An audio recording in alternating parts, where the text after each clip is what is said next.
Personal nang kinausap ni Kuya ang housemates. Housemates, sa diorama task na aking ibinigay, ay nilayon kong makita kung anong klaseng tahanan ang inyong kinabibilangan. Naging maayos, maganda at puno ng pagmamahal ang paggawa niyo dito. Bagay na karapat-dapat para sa isang tahanan. Pero sa kasamaang palad, hindi ganyan ang masasabi ko para sa inyong tahanan ngayon, ang aking tahanan.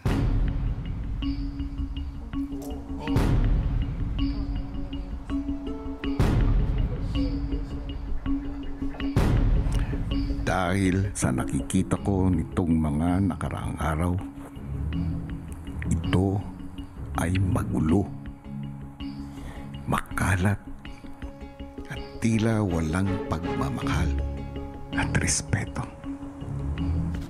Tila nakakalimutan ninyo na ang bahay na ito ay tahanan din natin.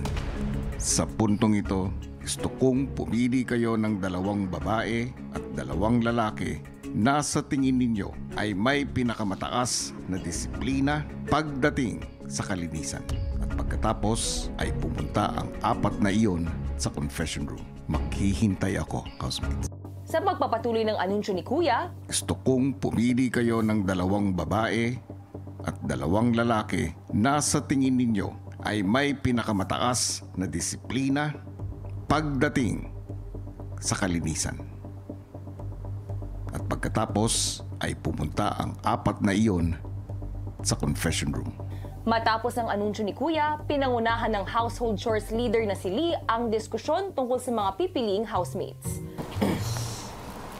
Alam ko nakakagulat yung sinabi ni Kuya, pero yun nga, may pruweba. May evidence. Si Kuya. Hey guys, ba't tayo tumawa? Seryoso to, unfortunately, yes. Magulo yung kwarto natin. Lee, I think right now we have to vote who the 2 girls are and the 2 So boys. who wants to I think it's easier Nomin- for the girls first. Yeah, girls first. Sophia. Sophia and Caprice. Final, no Yeah. objections. Sa lalaki, I vote.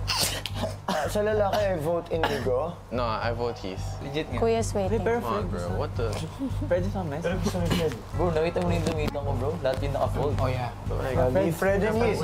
Let's not laugh about it. Fred and Heath, let's go. Let's do it. I nominate Fred and Ayan na, final na. I nominate Fred. Caprice, Sophia, Heath, and Fred. I don't get it. Why are we laughing? I just remembered something funny. No, but everyone else, like, I don't get it. Go. Kaagad namang pumunta sa confession room ang 4 na pinili bilang Hindi niyo pa kasi narinig pinaka damit. housemates. Kayong 4 nga ba iyon? Sa palagay ko, Kuya, kung ba't sila yung naipili ng mga housemate. Sa tingin ko kasi sila yung pinakamalinis at gustong-gusto nila na lagi lahat na organize. Sang-ayon ba kayo na sina Heath at Fred ang pinakadisiplinado sa mga boys? Sa loob po ng kwarto, Kuya, di ko po alam. Pero sa labas po, Kuya, nakikita ko po na pag naglilinis na po ako ng tables, Kuya, nakikita ko po lagi na hindi po sila nagiiwan ng plates nila, Kuya. Dinadala po nila ng kusa. Kayo ang hinihirang kong tagapag-alaga ng kalinisan sa loob ng bahay ko. Nakita niyo naman ang estado, di ba?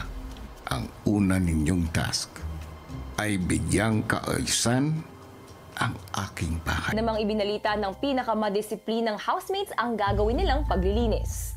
Actually, hindi na dapat talaga to gawing task eh. Kasi dapat, Anong gamit niyo? ano na to? Oh, wait lang. Yung mga Sorry gamit guys, niyo, asking wala akong consent malaman lang kung to fix your... Maya-maya pa ay inumpisahan na nila Heath, Fred, Sophia at Caprice ang paglilinis. Pero mo man jacket ang init. Days! Oh my God! Wala ba tayong remote? Grabe pala. Bro, I didn't expect. So gulo pala sa personal. Unahin ko muna yung bed. Kahit ako sa bed. Oo nga, bakit may mga damit dito sa gilid dati ko? May mga bra pa. May nag-iiwan ng bra. Kahiya po, Kuya, syempre bilang babae. hindi po dapat ganun. Anan bro, kung naghalo-halo gamit, they're not being clear, bro. It's a lesson learned for them, bro. Yeah, that's a lesson for them, bro. We're the one... gamit mo, maghahalo-halo kayo ng brief. Yup, that's not my fault. Siguro tandaan na lang muna natin yung pinaka nag-stand out na hindi organized. Ito, si Carmel. Carmel. Kasi yung tatlo doon Right. Carmel. Parang yung kapamilya Crystal. Patuloy sa paglilinis ang 4 na pinakadisiplinado, nagbukas ng saloobin si Inigo kay Lela tungkol sa nangyari. Doon pa lang kay Sneer eh. You know what she said, diba? Na parang binagyo dito. Yung napansin ko sa bahay ay hindi malinis yung bahay nyo. Parang dinaanan ng bagyo. Kung saan na lang nakakalat yung mga gamit. Nag-joke si Miss Castro na binagyo dito. But alam ko po na patama po yung joke na yun eh. So, even if I knew that, wala pa rin po talaga akong ginawa. Ako po yung tipong lalaki or partner na kung meron tayong problema, instead of pag-usapan natin ngayon, sasabihin ko, wag muna, mag-iisip muna ako, and then bukas na natin pag-usapan. But, yun yung coping mechanism ko, kuya, kung paano ko tinatrato yung mga problema. And it works for me. But then, kanina, pumapatong lang siya, kuya, na kailangan meron kaming sense of urgency.